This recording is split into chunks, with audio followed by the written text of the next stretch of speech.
یعنی اس کو نہ مانو گے تو تم پر ایک عذاب آنے والا ہے. تو جیسے کہ روایت حدیث کا مفہوم میں عرض کر رہا ہوں. تو اس وقت ابو لہب نے کہا کہ نعوذ باللہ الہذا جماعتنا، بلکہ آپ کی توہین بھی کر دی، گستاخانہ لہجہ اختیار کیا، کیا تم نے ہمیں اسی کام کے لیے جمع کیا؟ اور تو اللہ تعالیٰ کا غضب کس حد درجے شدید ہوتا ہے کہ انکار تو اور بھی کیے لیکن گستاخی نہیں کی ہے. لیکن اس نے ابو لہب نے گستاخی کی تھی تو اللہ تعالیٰ نے فوراً قرآن کریم کی مشہور و معروف صورت نازل فرمائی، سورہ لہب کہ تبت یدا ابی لہب، ابو لہب کے دونوں ہاتھ ٹوٹ جائے. کیونکہ اللہ کے حبیب کے لیے یہ کلمہ لفظ استعمال کیا تھا تو اللہ نے خود فرمایا کہ تو تباہ ہو جائے، ہلاک ہو جائے. کہ ہاتھ ٹوٹ جانے سے مراد ہلاک ہو جائے. مکمل اس کی بیوی کی مذمت میں قرآن کریم میں مکمل طور پر ایک اللہ نے صورت نازل فرمائی. تو اب یہاں دیکھیے کہ اللہ تعالیٰ اپنے حبیب کو کتنا چاہتا ہے کہ عموماً دنیا میں ہوتا ہے کہ اگر کوئی آپ کے خلاف کہتا ہے تو آپ اس کا جواب دیتے ہیں. قرآن کریم میں قل هو اللہ احد، یہ دیکھ لیجیے، اس لیے بتاتے ہیں کہ کوئی قرآن کریم میں ہر جگہ شان مصطفی صلی اللہ علیہ وسلم کے جلوے دکھائی دیں گے. اللہ نے کس حد درجے اپنے حبیب صلی اللہ علیہ وسلم کو اعزاز عطا فرمایا. یہ توحید کی بات ہے. ہر جگہ ہر بات کو اللہ تعالیٰ نے قل کہہ کر نہیں فرمایا، قل کہہ دو ہر جگہ نہیں فرمایا. تو اب یہاں بات اپنی تھی، بات وحدانیت کی تھی. یہ بھی کہہ سکتا تھا اللہ احد یا ان اللہ احد، اللہ احد، اللہ ایک ہے. لیکن اللہ نے ڈائریکٹ اپنی جانب سے نہیں فرمایا، اپنے حبیب کو مخاطب بنایا. توحید کی دعوت کس کے ذریعے سے؟ اپنے حبیب کے ذریعے سے. کل، یہ اعلان آپ کی زبان سے ہونا چاہیے. آپ کہہ دیجئے. ایک شاعر نے اسی کو محبت بھرے انداز سے فرمایا، کل کہہ کے اپنی بات بھی منہ سے تیری سنی. کل کہہ کے اپنی بات بھی منہ سے تیری سنی. اپنی بات تھی اللہ احد. کل کہہ کے اپنی بات بھی منہ سے تیری سنی. اللہ کو ہے گفتگو اتنی تیری پسند، اللہ کو ہے گفتگو اتنی تیری پسند. تو اب دیکھیے کہ آپ کہیں گے قل هو اللہ احد، سورہ اخلاص مکمل یعنی یہ کیا ہے؟ توحید ہے. اس میں بظاہر اللہ کے حبیب کی عظمت میں کوئی آیت دکھائی نہیں دے رہی بظاہر. اب اسی سے پہلے سورہ کا نام کیا ہے؟ سورہ لہب. مکمل ابو لہب اس کی بیوی کی مذمت میں ہے، دشمن رسول کی مذمت میں ہے. یہاں مضمون اخلاص کیوں کہا گیا؟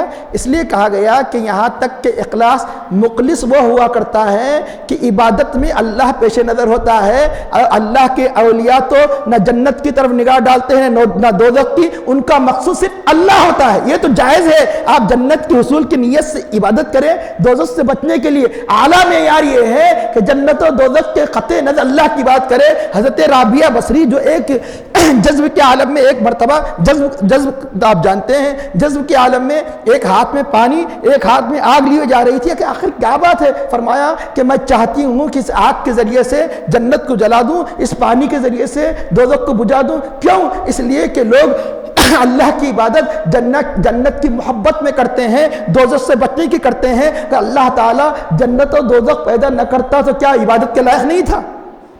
اگر جنت و دوزخ پیدا نہ کرتا تو کیا عبادت کے لائق نہیں تھا؟ تو آپ اندازہ لگائیے. اس لیے اس کا نام اخلاص رکھا گیا. کیوں؟ عام طور پہ اللہ تعالیٰ فرماتے ہیں یہ کریں گے تو جنت ملے گی، یہ کریں گے تو دوزخ سے دور ہو جائیں گے. جزا بھی نہیں، بدلہ بھی نہیں ہے. مخلص یہ ہے کہ کچھ نہ دیکھے، اپنے محبوب سے محبت رکھے، محبت کرے. یہ توحید کا اعلیٰ درجہ ہے. اس لیے سورہ کا نام اخلاص ہونے کی وجوہات میں سے ایک وجہ یہ بھی ہے کہ اس کا نام سورہ اخلاص ہے. اب سورہ اخلاص ابھی سن لیے توحید ہے. اور سورہ لہب کیا ہے؟ کہ اللہ کے حبیب کے دشمن کے بارے میں اللہ تعالیٰ نے جو وعید نازل فرمائی وہ ہے. تو آپ بولیں گے کہ اس میں شان مصطفیٰ کا ذکر کہاں ہے؟ تو یہ بات اپنی ہے. ذریعہ کس کو؟ نبی کو بنایا ہے. آپ کا اعلان چاہیے. اور یہ بات نبی کی ہے. ابو لہب نے گستاخی کس کی تھی؟ نبی کی تھی. اگر آپ کو کوئی غصے میں آتا ہے تو آپ کیا کرتے ہیں؟ کچھ ایل فیل بک دیتا ہے تو آپ بھی پلٹ کے کیا کہتے ہیں؟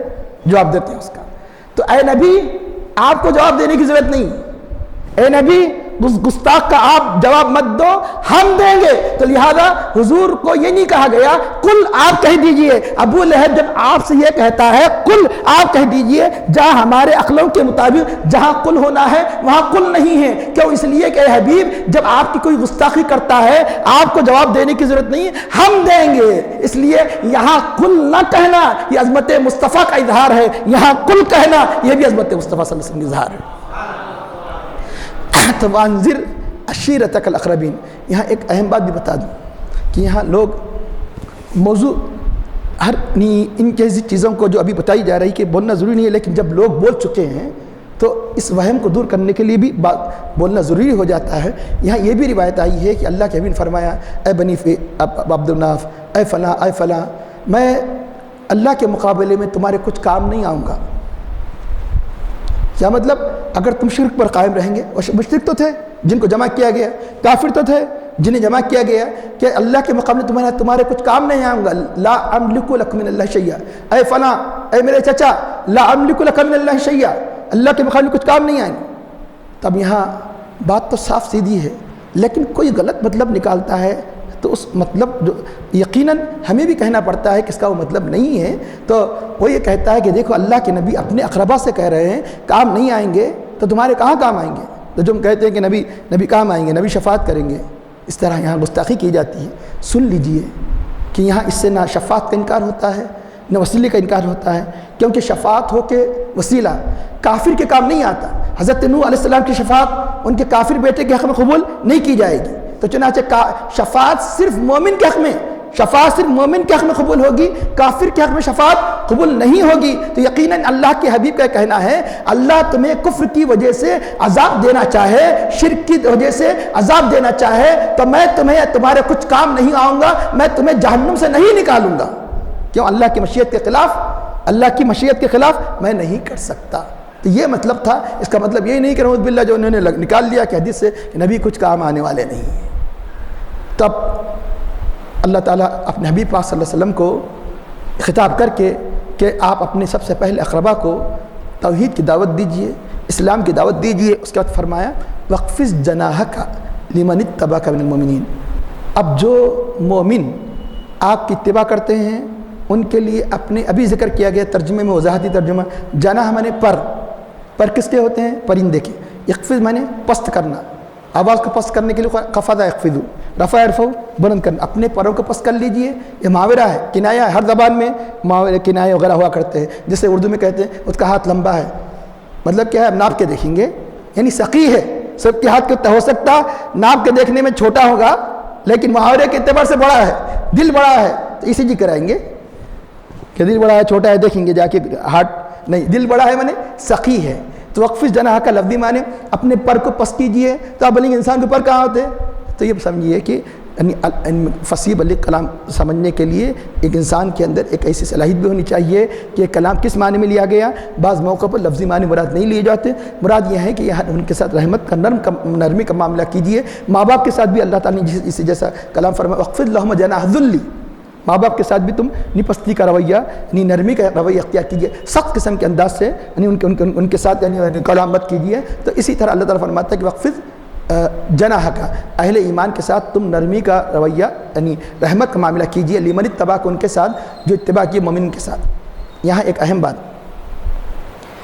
ان کے ساتھ آپ رحمت کا معاملہ کیجئے، یہ مطلق ہی نہیں فرمایا کہ مومنین کے ساتھ، یوں تو نبی کی رحمت تو سب کے لیے عام ہے، جب کافروں پر بھی عام ہے تو مومنین پر کیوں کر عام نہ ہوگی؟ لیکن یہاں ایک اہم بات کہ جو مومنین میں سے کہ مومن بعض وقت اتباع آپ کے تعلیمات کو تو ماننا ضروری ہے، لیکن عملی اعتبار سے کوئی دور ہوتا ہے، عمل نہیں کرتا ہے، جیسے نماز نہیں پڑھ رہا ہے، روزہ نہیں رکھ رہا ہے، کوئی عملی اعتبار سے گنہگار ہو سکتا ہے، فاسق ہو سکتا ہے، فاجر ہو سکتا ہے۔ اس لیے اللہ نے کیا فرمایا؟ مومنین میں سے جو آپ کی اتباع کرے، تو مطلب یہ کہ پتہ چلا کہ فسق و فجور سے انسان کافر نہیں ہوتا، فاسق و فاجر ہوا کرتا ہے۔ مومنین میں سے جو آپ کی اتباع کرے آپ ان کے ساتھ نرمی کے معاملے کیجئے، یہ بشارت ہے اگر ہم اللہ اس کے رسول کی اتباع کریں گے تو اللہ کے حبیب کی اس رحمت کے دامن میں آ جائیں گے۔ ہم چاہتے ہیں کہ اللہ کے نبی کی اس دامن رحمت میں آ جائے، اس حکم کے تحت آ جائے، تو ہمیں اللہ اس کے رسول کی پیروی کرنا پڑے گا، اطاعت کرنا پڑے گا۔ کہ خصوصیت سے حکم کن کے لیے دیا گیا؟ کہ جو آپ کی پیروی کرتے نہیں، منی تباہ کا، کیونکہ آپ کی پیروی ہماری اطاعت ہے، آپ کی بات ماننا ہماری بات ماننا ہے، تو جو آپ کی پیروی کرے گی مومنین میں سے ان کے لیے نرمی کا معاملہ کیجئے۔ وَخْفِضْ جَنَاحَكَ لِمَنِ اتَّبَعَكَ مِنَ الْمُؤْمِنِينَ فَإِنْ عَصَوْكَ، اگر کوئی نافرمانی کرتا ہے آپ کی، کسی نے نافرمانی کی، آپ کی بات نہیں مانی، آپ کا کہا نہیں مانا، فقل آپ کہہ دیجئے انی بری مما تعملون، میں بری ہوں اس سے، میں بیدار ہوں اس سے جو تم کرتے ہو، جو تم عمل کرتے ہو میں اس سے بیدار ہوں۔ اپنی بیداری کا آپ اعلان کر دیجئے کہ فَإِنْ عَصَوْكَ فَقُلْ إِنِّي بَرِيءٌ مِّمَّا تَعْمَلُونَ، یعنی اللہ کے حبیب کی اس وعید سے بچنا ہے تو اللہ تعالیٰ کے حبیب کی ہمیں اطاعت اتباع کرنا پڑے گی۔ کہ اس کا ارشاد ہوتا ہے کہ وَتَوَكَّلْ عَلَى الْعَزِيزِ الرَّحِيمِ، تو یقیناً جب آپ تبلیغ کریں گے اللہ کے حبیب کی اتباع میں، کوئی اس فریضے کو انجام دے گا تو ہوگا کیا؟ مخالفت کو مولنا پڑے گا، مختلف قسم کی رکاوٹیں اس کی راہ میں آ جائیں گی۔ تو ایسے وقت میں ان دشمنوں کو مت دیکھو، بلکہ ہماری طرف نگاہ رکھو۔ یہ اللہ کے حبیب بلکہ ساری آپ کی اتباع کرنے والے سب کے لیے یہ تعلیم دی جا رہی ہے کہ ایک مومن کا بھروسہ کس پر ہو؟ اللہ پر ہو، کہ کوئی طاقت دنیا کی ہمیں ضرر نہیں پہنچا سکتی۔ وَتَوَكَّلْ عَلَى الْعَزِيزِ الرَّحِيمِ، عزیز پر، جو اللہ تعالیٰ جس کی صفت عزیز ہے، غالب ہے، اس پر بھروسہ کیجئے، توکل کیجئے۔ الرحیم، جو رحمت والا ہے۔ اب یہاں دیکھیے کہ توکل کے معنی تو کئی مرتبہ آپ کو بیان کیے گئے۔ توکل یہ نہیں ہے کہ اسباب کو چھوڑ کر بھروسہ کریں، بلکہ اسباب کو اختیار کر کے رب پر بھروسہ کریں۔ جیسا کہ بتایا گیا، احادیث میں آتا ہے کہ اپنی سواری کو باندھو اور اللہ پر بھروسہ کرو۔ سواری کو کھلا چھوڑ کر مجھے اللہ پر بھروسہ ہے، یہ توکل نہیں ہے۔ توکل یہ ہے کہ اپنی سواری کو، حدیث شریف میں آتا ہے کہ اپنی سواری کو باندھو، کیوں کہ سواری کو باندھنے کے باوجود بھی کوئی راستے توڑ کر لے جا سکتا ہے۔ جیسے مثال کے طور پر توکل یہ نہیں ہے کہ آپ اپنی گاڑی کو خفل نہ ڈالیں، میں توکل کرتا ہوں، منی حفاظت ہو جائے گی، گاڑی کو خفل ڈالو، اللہ پر بھروسہ رکھو۔ کیوں؟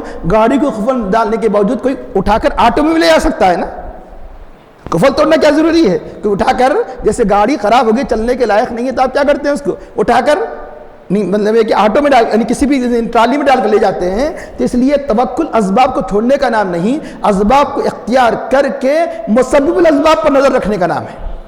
گھر کو بند کر کے اللہ پر بھروسہ کرنا چاہیے، گھر کو کھلا رکھ کے نہیں مطلب ہے کہ نہیں میں توکل کرتا ہوں، اسے توکل نہیں کہا جاتا ہے۔ وَتَوَكَّلْ عَلَى الْعَزِيزِ الرَّحِيمِ، تو عزیز کیوں کہا گیا؟ عزیز یہ کہ تمہارے مخالف تمہارا کچھ بگاڑ نہیں سکتے تم اللہ پر اگر بھروسہ کرے گے۔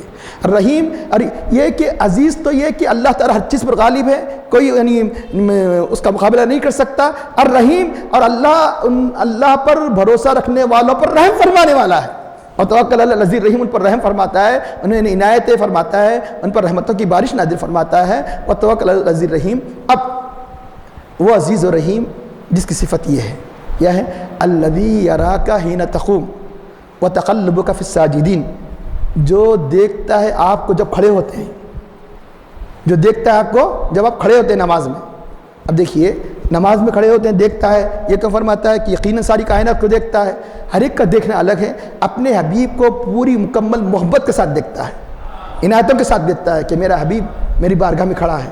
تو اس لیے کئی مرتبہ بتایا گیا قرآن میں اللہ تعالیٰ نے جہاں احکام نازل فرمائے، عوامر، جہاں اللہ نے اپنی توحید کا درس دیا، جہاں اللہ نے عوامر بندوں کو جن باتوں کا کرنے کا حکم دیا اور احکامات دیے، نواہی جن باتوں سے اجتناب بندوں کو رکھنا چاہیے اس کا حکم دیا، وہیں یہ بھی یاد رکھیے قرآن میں بار بار اس بات کو ملحوظ کیا گیا، اپنے حبیب کی شان کو بتایا گیا۔ کیوں؟ جب محبت دل میں ہوگی تو اتباع کا جذبہ پیدا ہوگا۔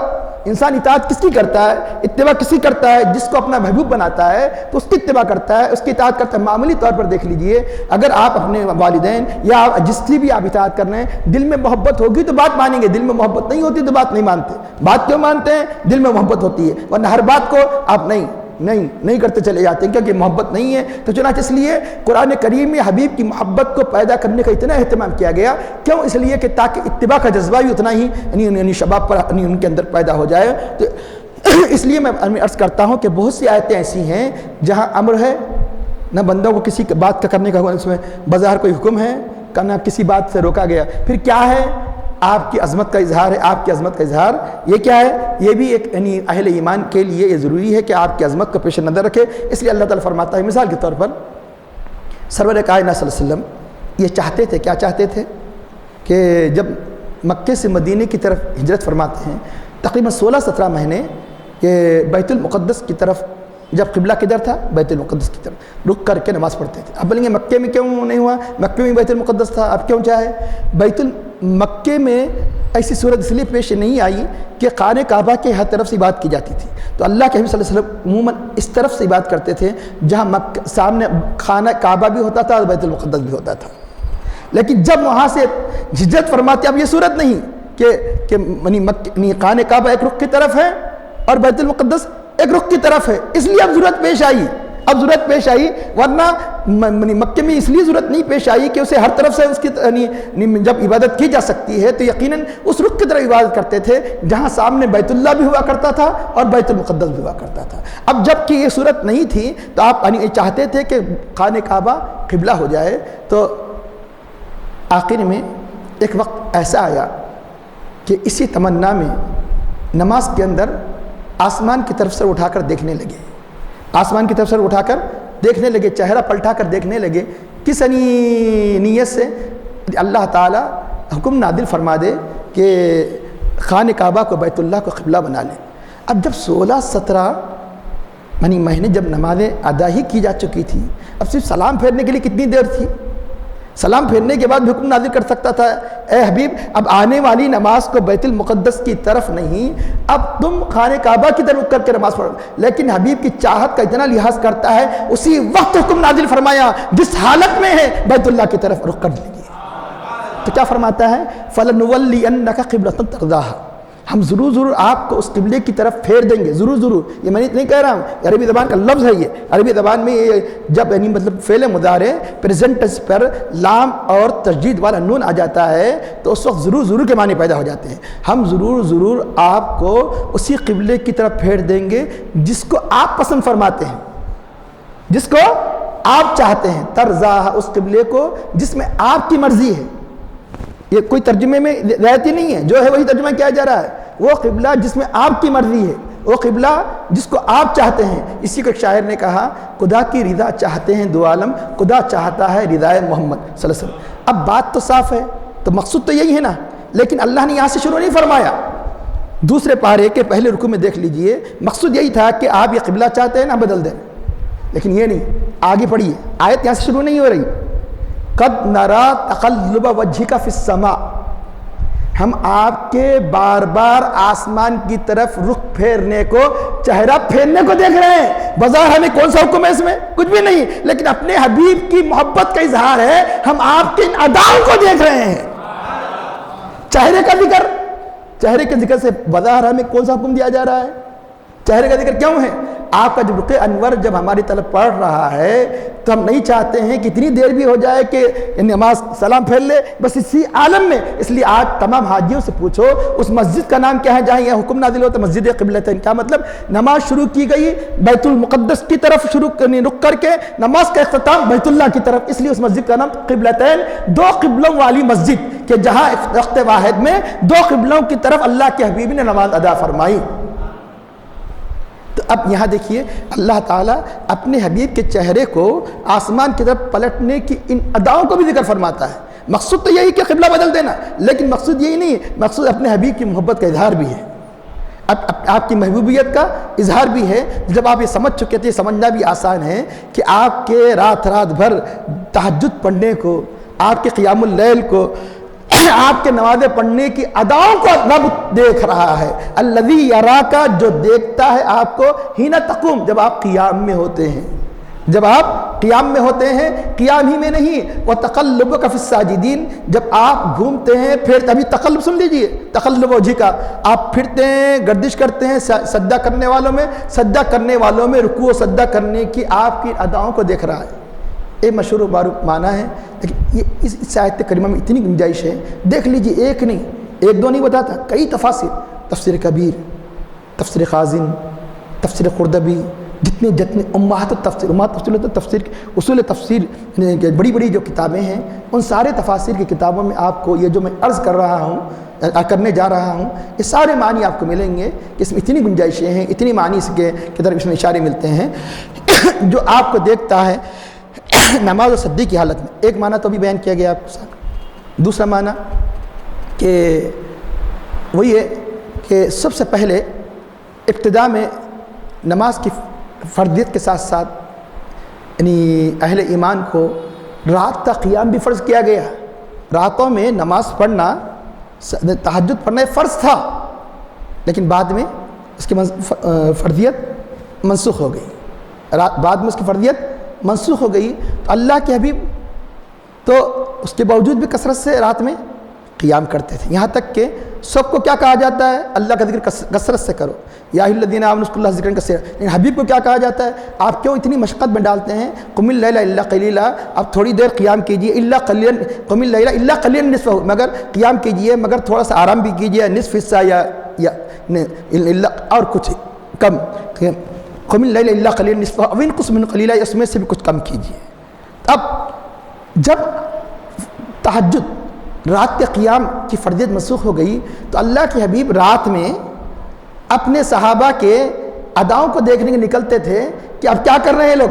تو اللہ کے حبیب خوش ہوتے تھے کہ باوجود یہ کہ فرضیت نہیں ہے لیکن نفلی طور پر رات کا قیام تہجد باقی ہے، تو آپ خوش ہوا کرتے تھے کہ باوجود یہ کہ فرضیت منسوخ ہو گئی لیکن میرے صحابہ عبادت میں مشغول ہے، تو آپ کے ان اداؤں کو رب دیکھ رہا ہے۔ ایک بات۔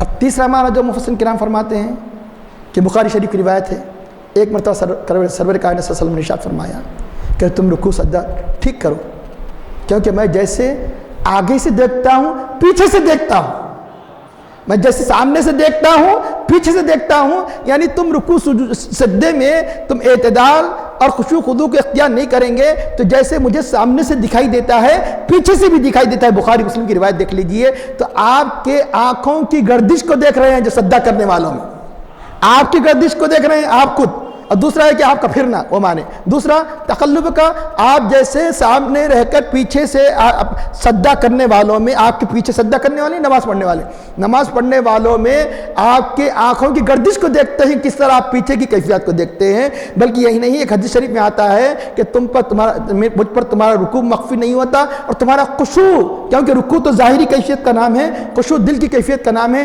دل کی کیفیت کو بھی جانتا ہوں کہ تم نماز کے اندر تمہاری کیفیت کیا ہے۔ یہ تیسرا معنی۔ چوتھا معنی سن لیجئے کہ اس عزیز و رحیم پر بھروسہ کیجئے کہ الذی یراک حین تقوم وتقلبک فی الساجدین، آپ کے دورے کو، تقلب گردش، دورے کو سجدہ کرنے والوں، یعنی جن پاک و اسلاف انبیاء کی ایک بات دیگر ہے، سارے کے سارے انبیاء نہیں، کیونکہ یعنی مطلب ہے کہ کئی آپ کے اوپر اسماعیل السلام سے پہلے کئی انبیاء تھے، ان انبیاء میں سے ایک بات دیگر ہے، آپ کے رحموں پشتوں سے رحموں میں منتقل ہونے کو دیکھ رہا اور تقلب کا فی الساجدین، ساجدین سے مراد انبیاء کرام، ساجدین کے دوسرے یعنی اس لیے حضور نبی کریم صلی اللہ علیہ وسلم کیا فرمایا؟ یہ فرمایا کہ تفسیر کبیر میں روایت موجود ہے، لم ازل انقل من الاسلاب طاہرتی الی الارحام الطاہرات، میں مسلسل منتقل کیا جاتا رہا، میں مسلسل منتقل کیا جاتا رہا پاک، طاہر میں نے پاک، پاک پشتوں سے پاک رحموں میں، یعنی باپ کے پشت سے پاک، جو پاک باپ تھے، جتنے باپ تھے میرے پاک، یہ سن لیجئے، یہ حدیث شریف کے الفاظ ہے، ایک نہیں کئی سی روایت آپ کو ملیں گے کہ مسلسل میں پاک لوگوں کے پشتوں سے، کہ مادہ باپ کے پشت سے کہاں منتقل ہوتا ہے؟ ماں کے رحم میں، پاک مردوں کے یعنی سلبوں سے پاک عورتوں کی رحموں میں مسلسل منتقل ہوتا رہا۔ اور دوسری باتوں میں میں بہترین گھرانے میں، یعنی اللہ نے عرب کو قریش کو چن لیا، ان میں سے ان کو چن لیا، آخری فرماتے ہیں کہ آخر میں بنو ہاشم کو چن لیا، پھر میرے گھرانے مجھ کو چن لیا، تو یقیناً اللہ کے حبیب صلی اللہ علیہ وسلم کا سارا ان کے آبا جب چنے ہوئے ہیں، چنا ہوا کبھی کافر و مشرک نہیں ہوتا۔ جس کو حبیب پاک فرما دے، پاک اور جن کے ان کے پورے آبا، میرے پورے آبا، میری پوری مائیں اوپر تک آدم علیہ السلام تک پاک تھے، تو پاک کبھی کافر و مشرک نہیں ہوتا۔ قرآن کریم اللہ تعالیٰ ارشاد فرماتا ہے، یا ایھا الذین آمنوا انما المشرکون نجس، اے ایمان والو مشرکین نجس ہے، تو مشرک کبھی بھی پاک نہیں ہوتا۔ تو اللہ کے حبیب ایک نہیں کئی مقامات پر اپنے سارے آبا کو کیا قرار دیتے؟ پاک۔ یہی وجہ ہے کہ اہل سنت جماعت کا عقیدہ ہے کہ حضرت ابراہیم علیہ السلام کے والد آزر نہیں، طارق ہے، چچا ہے، کیونکہ عرب میں کئی مرتبہ اس پر روشنی ڈالی گئی، موقع نہیں ہے، پھر انشاءاللہ پھر کبھی موقع پر اور جب آگے آیت آئیں گی بتایا جائے گا، کیونکہ عربی زبان میں اب کہہ کر چچا مراد لینا یہ عام ہے، لیکن والد کہہ کر چچا مراد نہیں لیا جاتا۔ جب لفظ والد کہہ دیا جاتا ہے تو والد ہی ہوتے ہیں، لیکن اب کہہ دیا جاتا ہے تو والد بھی ہو سکتے ہیں، چچا بھی ہو سکتے ہیں۔ خود قرآن کریم میں اس کے دلائل ہمیں ملتے ہیں۔ حضور نبی کریم صلی اللہ علیہ وسلم نے ایک موقع پر فرمایا اپنے چچا حضرت عباس ردو علیہ ابی، میرے باپ کو میرے پاس پیش کرو، یعنی میرے چچا عباس کو پیش کر، جسے اردو میں باپ کہا جاتا ہے، والد کہا جاتا ہے۔ باپ کا مطلب باپ بھی ہو سکتا ہے، باپ کا مطلب چچا بھی ہو سکتا ہے۔ اس لیے آپ کے سارے آبا میں کوئی مشرک نہیں تھا، اس لیے اہل سنت جماعت کا عقیدہ ہے کہ آپ کے والدین مشرک نہیں تھے، کن کے؟ حضور۔ لیکن نعوذ باللہ بعض لوگ نبی کو کیسی تکلیف پہنچاتے ہیں، روایت ہونے کے باوجود صاف انہوں نے لکھ دیا کہ اللہ کے نبی کے والدین نعوذ باللہ مشرک تھے۔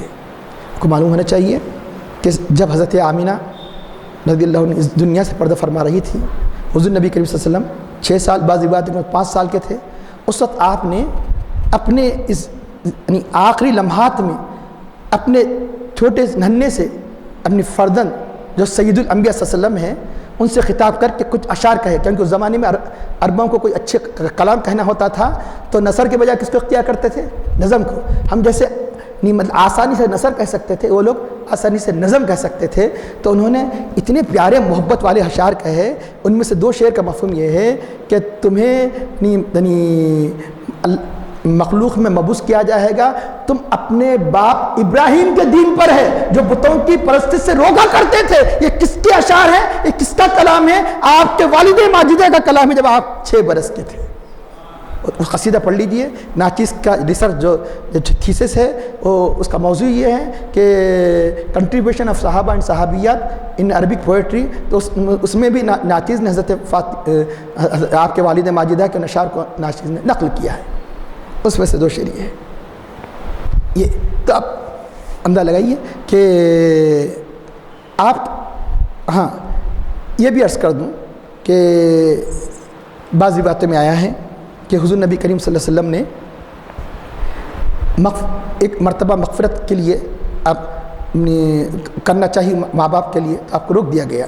لوگ ایک لے کر کہتے ہیں کہ دیکھو مشرک تھے اس لیے مشرک کے لیے مغفرت نہیں۔ بتایا جاتا ہے کہ تقریباً محدثین فرماتے ہیں کہ شارحین فرماتے ہیں وہی ہے کہ دیکھو کہیں یہ شبہ نہ ہو کہ وہ کافر تھے، اس لیے حضور چاہتے ہیں کہ ان کی مغفرت ہو جائے۔ جیسے ابراہیم علیہ السلام اپنے والد کے لیے اجازت طلب کی تھی، باوجود کافر تھے، لیکن ان کے لیے مغفرت، اس طرح کی مغفرت کہیں شبہ نہ ہو اس لیے اللہ نے روک دیا۔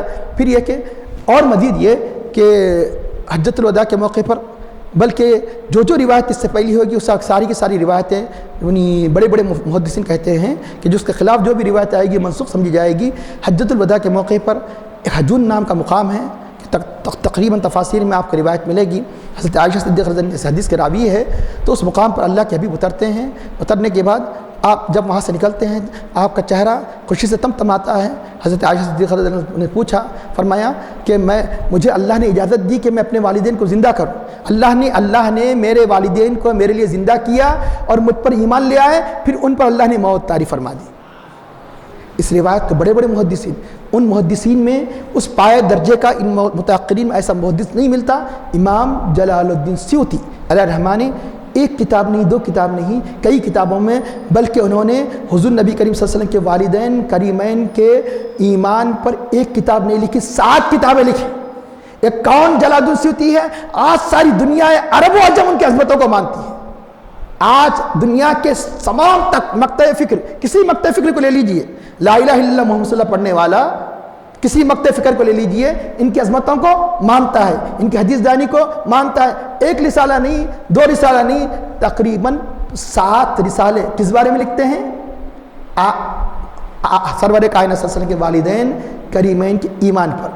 اور ایک بڑے محدث تھے، انہوں نے ظاہری روایات کو بعض دیکھا اور اس ایسی جیسے ابھی جیسے بتایا کہ والد کے معنی والد اب کے بارے میں لے لیا، انہوں نے اشارہ تھا حضرت ابو طالب کی طرف، تو انہوں نے لکھ دیا کہ حضور کے والدین ایمان والے نہیں تھے۔